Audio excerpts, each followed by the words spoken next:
The CRC, very interesting topic. You follow social media and you see a whole host of postings and ideas, comments, and contributions. It's a mammoth task, it's a Herculean task, but it is a task that has to be undertaken.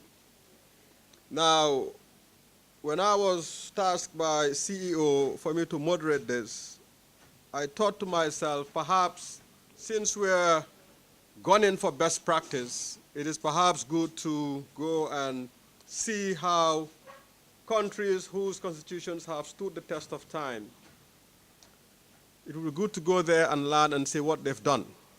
And I've come up with certain points that would help us to perhaps begin to think in terms of this task that we have given to the CRC. And I want to go to the United States Constitution. Now, this Constitution, since 1789, when it came into being, there has been 33 proposed amendments to it. Since 1979 to date, there has been 33 proposed amendments. And out of the 33 proposed amendments, only 27 has actually been undertaken. So the rest, the 6, is yet to be touched. And the proposed amendments have come during various stages of the Constitution itself. The Constitution, as it were, the U.S.'s Constitution, was initially written on a parchment. Goat skin, pig skin, you name it. But it was written on some skin. And if you look at the size of it, it was not more than 4 pages. Yeah? And it was less than 4,500 words. With all the amendments that came, yeah, the total words is about 7,500. And it still maintains only 7 articles within the Constitution of the United States. Over a 201-year period, only 27 amendments have been made to it. Now, juxtapose that to our Constitution, which I'm sure, I'm not a legal mind, but I'm sure would have come when we had independence. How many times have we gone to the Constitution, and how many changes have we made to the Constitution? So I took this quote, just reading about the U.S. Constitution, a gentleman in the name of Kevin Baker. This is what he said about the Constitution. He said the U.S. Constitution is less than a quarter of the length of an owner's manual of a 1998 Toyota Camry. Yeah?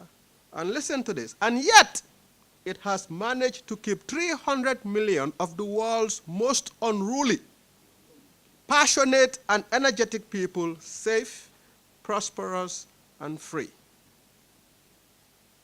Something for us to think about. If you are following the discussions and the debates and the suggestions and recommendations on social media, you would even ask yourself, why is the CRC undertaking the mechanism through which it wants to bring about this review of our Constitution? Meaning put it out in the public domain and let people give their contributions. You know, Gambians, when you invite us to a party, you better limit us. Otherwise, we would go to town. So it is good for us to bear some of these things in mind. The Constitutional Review Commission, when I looked at the document that is put online, I see that there are 20 thematic areas that are proposing for 369 proposed issues for review. Some of them very pertinent, but others, are they pertinent? Now, questions abound. Yeah, and various questions could be asked. What do we expect to hope? What do we hope to achieve with the methodology that the CRC is proposing? And how are we even going to collate all of these ideas that would ultimately come about, especially those who are in the diaspora? Perhaps these are some of the questions that the presentation of Mr. Jallo would help provide answers to. And on that note, ladies and gentlemen, I welcome our last presenter, Mr. Jallo. Mr. Loom, sorry. All right. Thank you very much, Mr. Roberts. On behalf of the chairman, I have a presentation to make, so I'm just going to read it, and then I'll allow you to ask your questions. And as a staff of the CRC Secretariat, we have been warned not to give opinions. We will take the questions, but we will try our best to make perhaps a note of what have been said so that it will be dealt with. We cannot preempt the process. All right. I extend to you the warmest greetings of the chairman, the commissioners, the secretary, and staff of the Constitutional Review Commission. I would like to convey the sincere apologies of the CRC chairman, Justice Cherno Suleiman Jallo QC, for not being present here today to deliver this statement due to similar pressing engagements. The mandate of the CRC, as clearly stipulated in Section 6 of the 2017 CRC Act, is to draw up or draft a new constitution for the Republic of the Gambia and to prepare a report in relation to the drafting of the new constitution. To draft a new constitution, the CRC is required to review the 1997 constitution and in the process consult with Gambians at home and abroad in order to seek their opinions on what they aspire to see included in a new constitution for the Gambia. In order to aid meaningful dialogue on constitutional reform and guide the drafting of a new constitution, the CRC developed the issues document to identify and raise important issues to draw the attention of Gambians and other stakeholders as a mechanism to initiate and gauge public opinion on those issues. The current CRC public consultations, which Mr. Benjamin referred to, with Gambians, kicked off from the North Bank region on the 5th November 2018, and the consultation team, or teams, because we have two simultaneous teams in each region going simultaneously, is reaching out to over 80 communities across the country. The current public consultations are expected to end in January 2019. Prior to this, the CRC embarked upon a nationwide pre-consultation tour from the 26th September to the 2nd October 2018, covering all of the 7 administrative regions in the Gambia, to meet with regional governors and traditional leaders in order to ensure positive and meaningful engagements with all Gambians. The CRC has adopted a multi-pronged approach towards gathering opinions, which, apart from the general public consultations, include the review of progressive model constitutions across countries in Africa, for example, Kenya, South Africa, Rwanda, the establishment of online platforms for data collection and external consultations with people in the diaspora, Gambians. Cognizant of the fact that school children in grades 12 and 10 will be eligible to vote come the next elections, the CRC, in its quest to be inclusive, is also engaging students through school consultations. Ensuring that all classes of the people of the Gambia participate in this constitutional review process and are not left out, the CRC has constructed a ramp at its secretariat office for ease of access for people with disabilities. The CRC has also employed the services of a sign language expert, and we have started translating some of our working documents into Braille for the benefit and use of people who are visually impaired.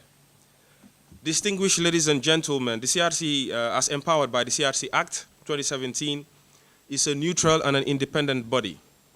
The constitutional review process, the current constitutional review process, is not about the CRC, but about the Gambian people.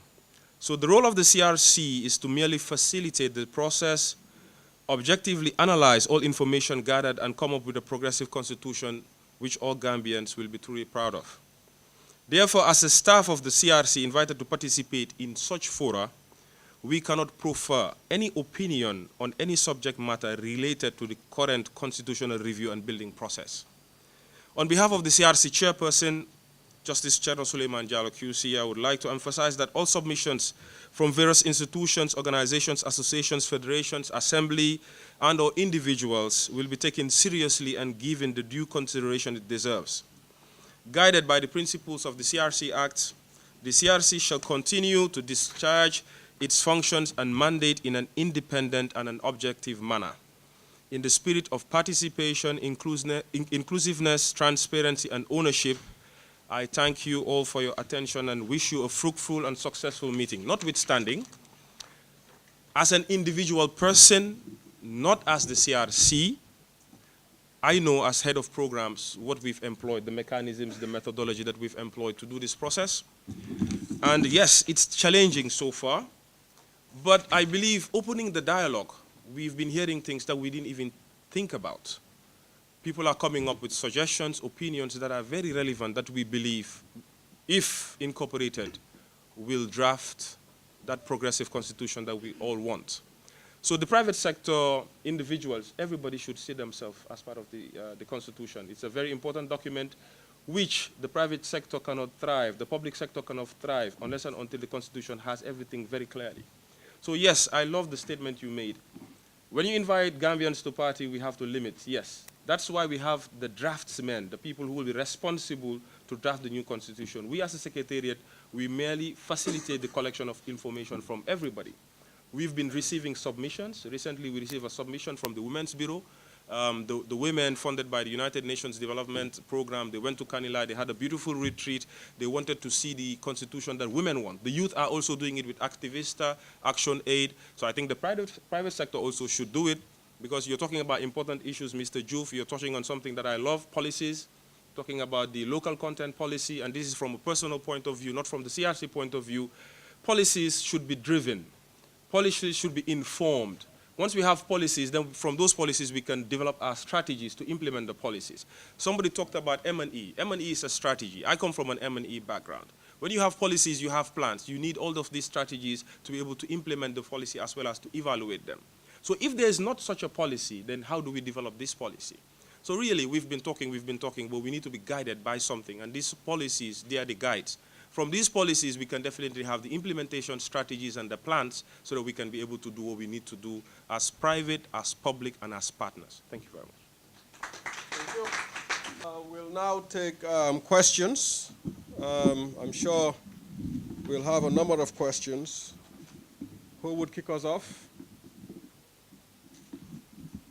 The first discussions that we had today, the business environment, local content, and even the OIC in terms of local content participation, this is the one body, the Constitution, that could help ensure that these things are enshrined, not only for today or for our generation, but the generations to come.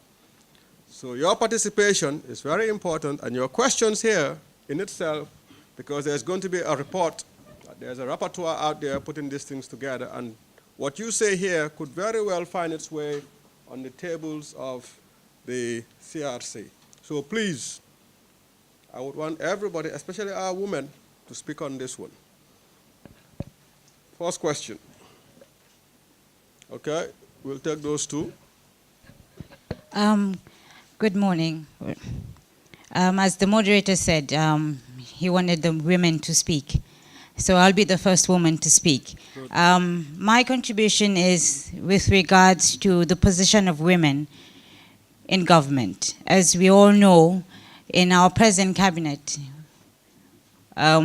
we do not have women present, and it's a position where decisions that affect us women, and we don't have women in cabinet.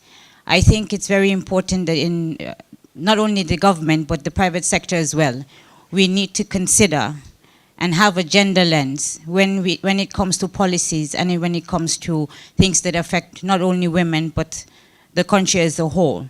GCCI, in partnership with the UNDP, will be rolling out a gender equality seal certification program. And I'm asking that when we knock on your doors, the private sector, to discuss this program, that it will be, you guys would be willing to roll out these programs into your companies as well. Because what it does, it gives each company a gender lens, and that it will be a consideration in their structure and their decisions that affect women as well. Thank you. The gentleman. Yeah. Thank you very much. My name is Sadibu Jame. I come from the public sector, working with GAIPA. My question is, we are doing a constitutional review commission process. I want us to look at this. I want to take a cue from what Ben has said in terms of, do we want to have a constitution that is all words but does not really address our needs?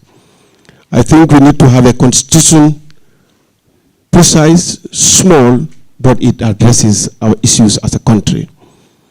52 times the constitution has been bastardized, I would say, and we all sad. But because the constitution did not address those issues. So I'm thinking, are we going to look at only one house of the constitution that has all what it takes to do whatever it likes? If the incumbent is the one really in power and does whatever he or she likes? Or are we going to have a house that is supported by a Senate or by a Congress, in whatever we look at it from our own perspective, to have the true system that can really serve as a check? And also for us to have the structures that will give rise to committees or things that can look at issues before they can come into law, or before the president or the incumbent can really make this. So I'm thinking at looking at the two houses or Congress where we can address most of our issues, not only based on what happens in one system of government. Thank you. Give it to him before you pass him, then after we'll come down. Good morning once again. Despite the Gambia being known as an English dialect country, there is a portion of the population which are madrasa students and madrasa graduates. What mechanisms is the CRC using to get those people involved? Thank you.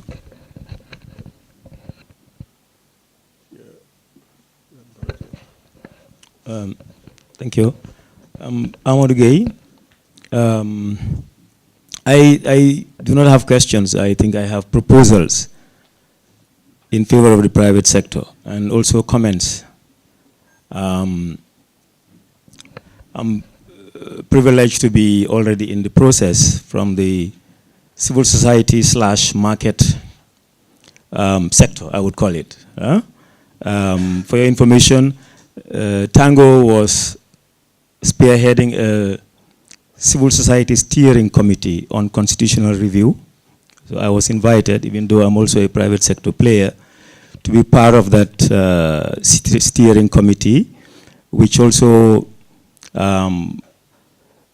came forward with 11 or 12 thematic working groups. And one of those working groups is called National Development Vision, or long-term planning, as a theme for the proposed constitution. And we decided to invite the GCCI as representative of the private sector to be also part of that thematic working group. And GCCI is already part of that thematic working group. It comprises of many solid organizations in the country. I'm chairing that thematic working group, and we are looking at the long-term perspective that can be enshrined in the Constitution to address issues that favors the market.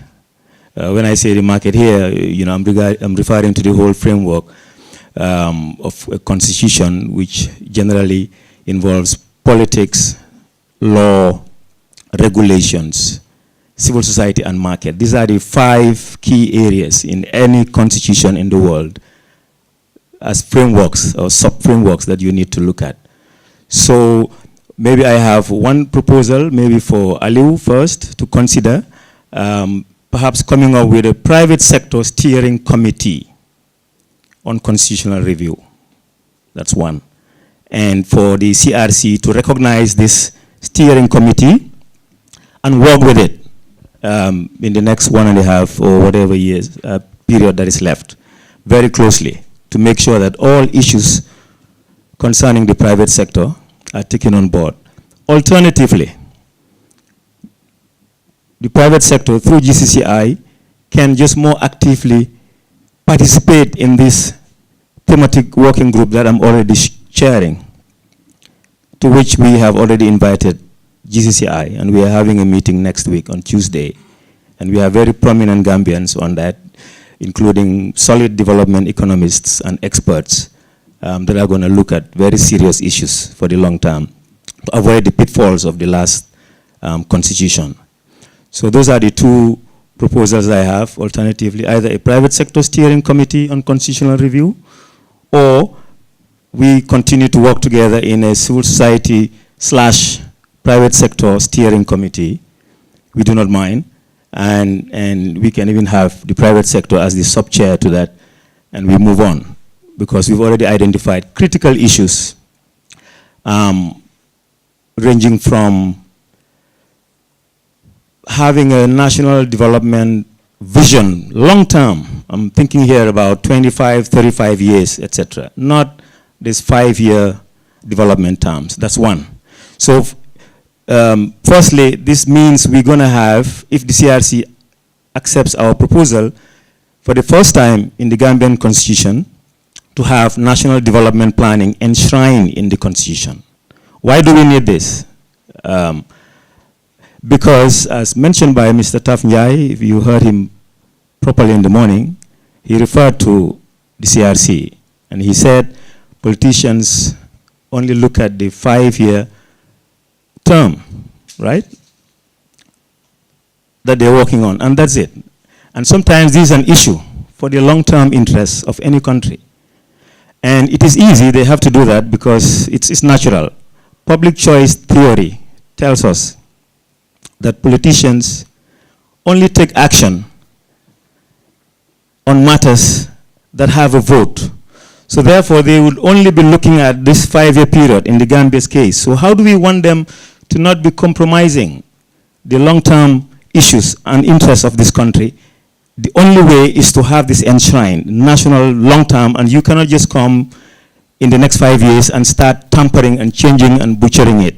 So that's why we suggested this, and we think it can fly, because I have personally seen it in a few progressive constitutions around the world. So just to make it short, some of the issues we have are having national development plans, having things like sovereign wealth funds with a certain percentage of, for instance, exploits from extractive industries and oil strategic industries put aside, etc., etc. I do not want to go into details, but I think we will deal more with these things in the near future. Thank you very much. Okay. We'll take the gentleman at the back. Yeah, my name is Majid Toure from the Kanifing Municipal Council. I'm just here to, sort of a suggestion, to give some suggestion in regards to the Constitution, or in regards to the general public at large. Because what's happening right now is people are not participating in politics. As the gentleman said, the Constitution has been changed 52 times or amended 52 times.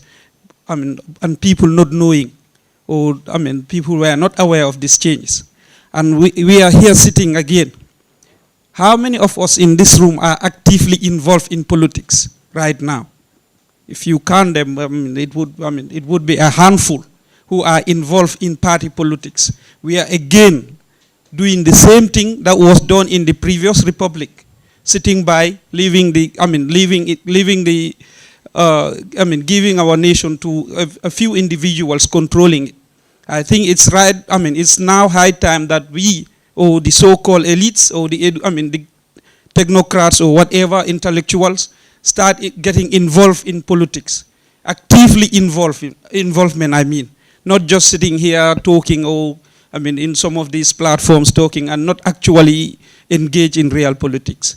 We should really think about that this time around. Thank you. What somebody said here, that our 1997 Constitution was amended 52 times. You look at 1992 to date, it's less than 11 years. 1997, or 2007, right. Take that, divided by the number of years that it existed, you would see that on average, every 2-3 months, there was an amendment that we did not know. Are we really in our right senses that we make a constitution that could be subjected to change every 3, 4, 5 months? then something must be wrong with us as a people. Definitely. If America, as you said, could have a constitution that could stand 200 and something years and could only go through 27 amendments, we on average amend ours almost on a daily basis, then there is something wrong with us as a people. Can we assure ourselves, and Mr. Loom, my colleague there, we know each other very well. Good that you are one of the people on this side. Could you please assure us, those of you who are working on this constitution, we are merely giving you our opinion, that it's going to be written in such a way that somebody will not wait us while we are looking at the other side, that he does what he does with it, only to be told in another amendment period that in fact it went through this number of changes without our knowledge. Could you please assure us that? Because it's really, really important. And shocking to us Gambians, for me, it just come like a thunderbolt on me, that in fact the constitution was amended this much without me even knowing, and it's supposed to be a document that guides me. Another thing that I would want assurance from you, I am not a legal mind, I am an economist by training. So issues of constitution, I'm not very much privy to them, and I don't know. But can you please also assure us, because we understand rumors are very rife in the Gambia, and they move very fast without even being paying for advertisement.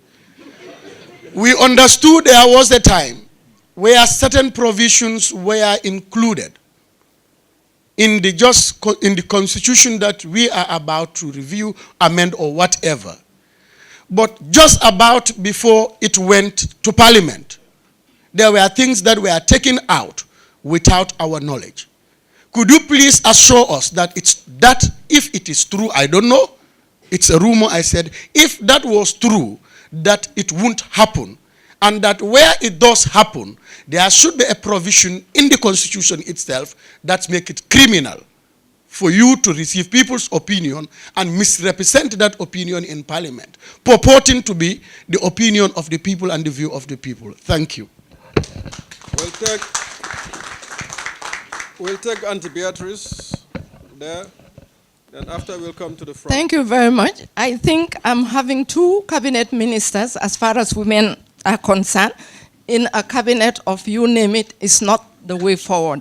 The way forward for us now is for the Gambia to begin to implement the quota system recommended by the UN. That's my first point. My second point, Bernard and everybody here, is not what we put in the Constitution. Is how do we prevent, what checks and balances would we put in there to prevent one person waking up and changing it 100 times before we even know it or aware of anything that has been done without our consent. So if we must work hard on it, we must have the assurance that what we want to see in it is there in the final document. I'm also part of the Christian Council reviewing this document right now, and this is the thinking going forward. Thank you very much. Okay, we'll come to the front.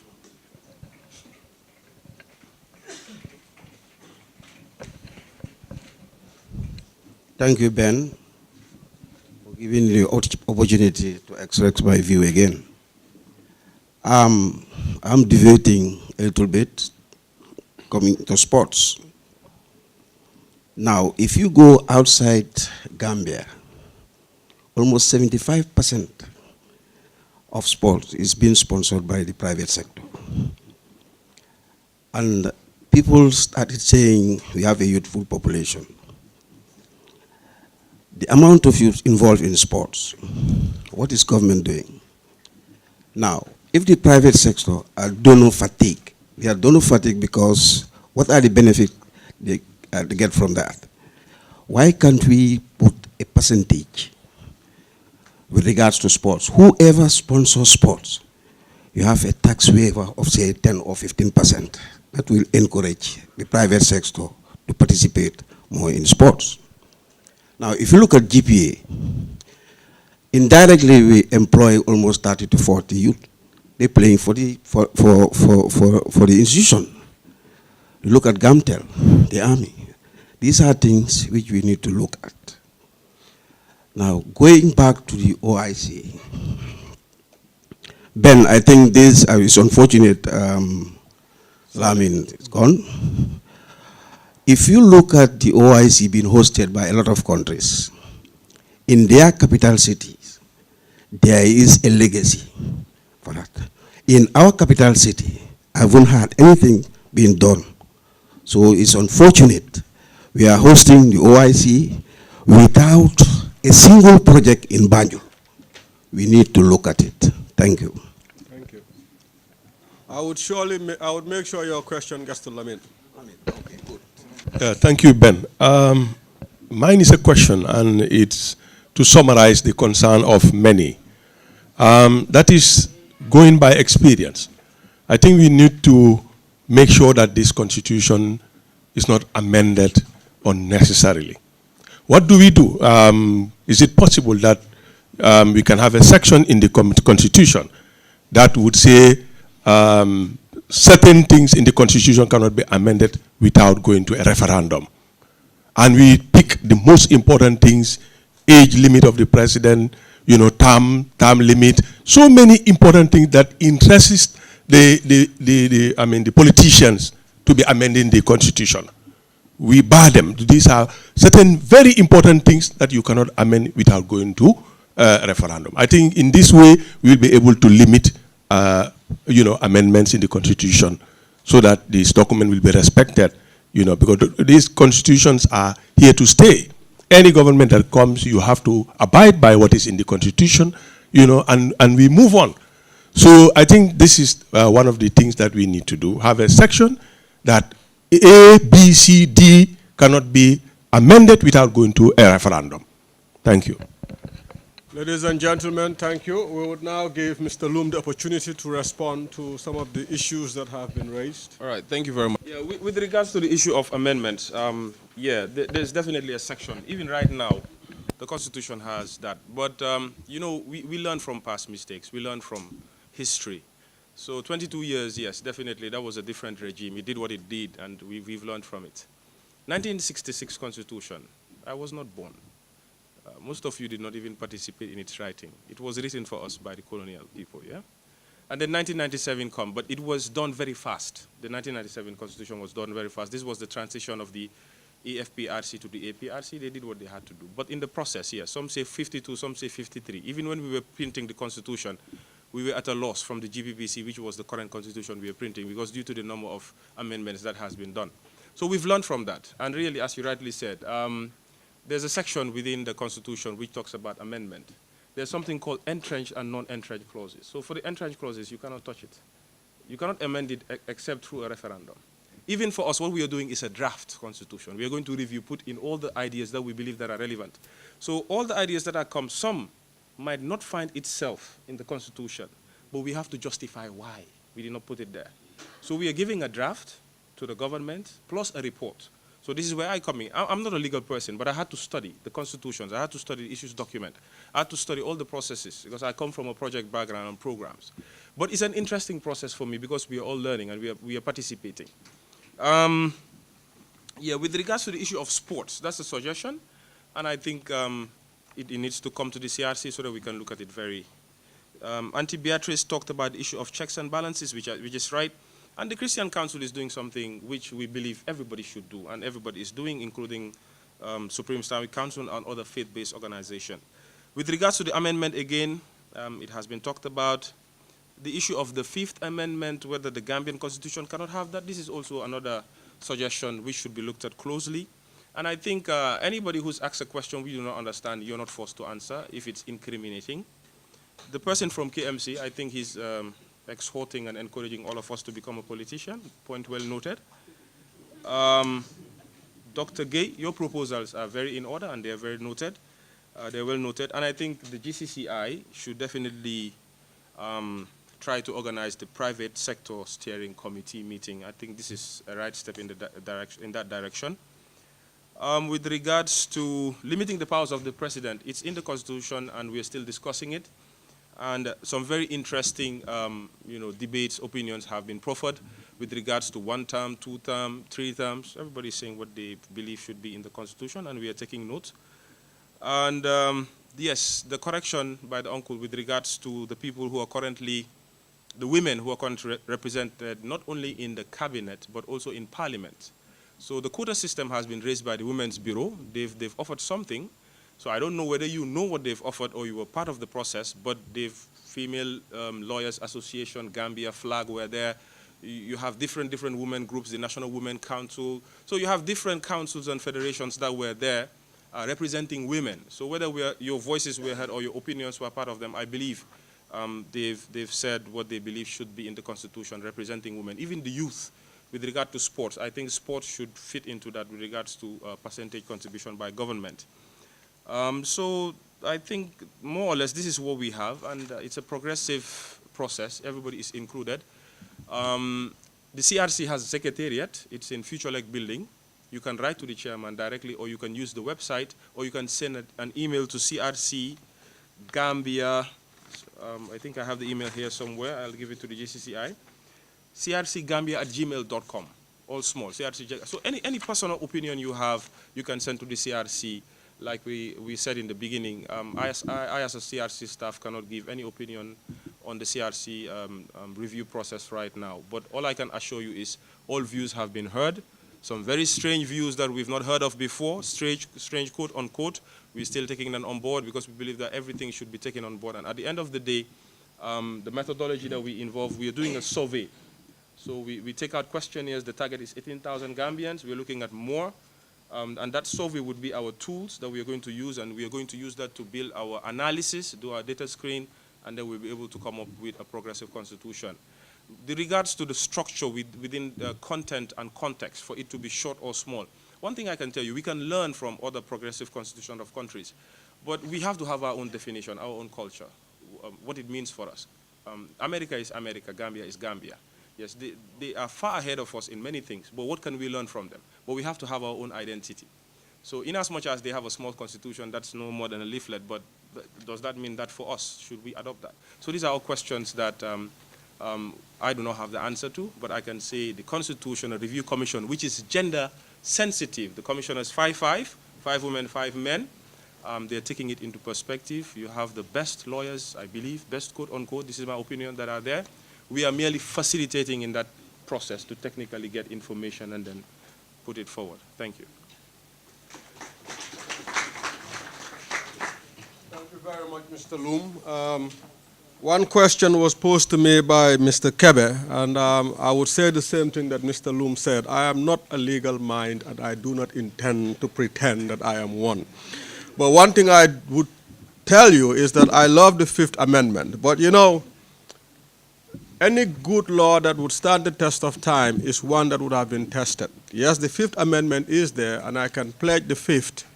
But if I do pledge or take the Fifth, there is a lawyer representation through whom I would answer whatever it is that I would be requested to answer in the court of law. So you pledge the Fifth not to incriminate yourself. Well, once you explain to your lawyer, who is a legal person, he or she can now represent you and put the answer forward without you being incriminated. So it doesn't mean that when you pledge the Fifth, you would not respond to the questions that you are asked to respond to. But ladies and gentlemen, it has been quite an engaging 3 hours, and I must say I'm quite impressed by the turnout and also by the number of people that we still have here in our midst. The points have been quite interesting. And I'm sure the rapporteur is going to put a report together. When you came in, you were asked to sign in your name. If you have not done so, please do so, because that is so that you would receive the outcome report of this town hall. On that note, I want to thank each and every single one of you for your participation, and we hope that next time GCCI calls, you would bless us and grace us with your presence. Thank you very much.